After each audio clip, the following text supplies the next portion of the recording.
महाराष्ट्राच्या राजधानीत तुम्ही गुंडाराज चालवताय।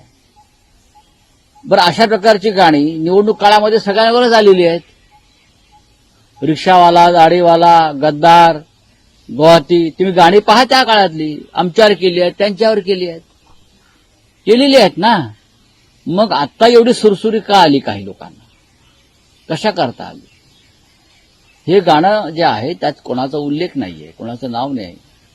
या गाण्यावरती काही लोक रात्री बेभानपणे नाचली, बरं का, असं मी पाहिलं। लोक नाचतात, त्याचा राग आला का? मग दाढी काढा, तुम्ही दाढी काढा ना।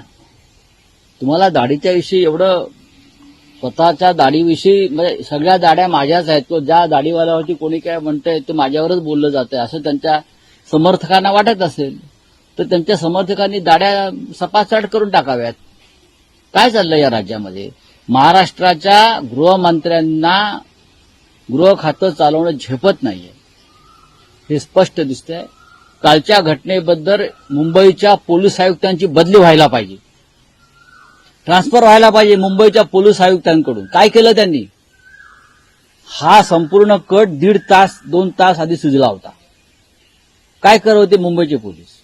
ज्या हद्दीमध्ये, ज्या पोलीस स्टेशनच्या हद्दीमध्ये घडलेला आहे काल प्रकार, त्या पोलीस स्टेशनचे एसीपी, सिनियर पीआय ह्यांच्यावरती ताबडतोब गृहमंत्र्यांनी कारवाई केली पाहिजे।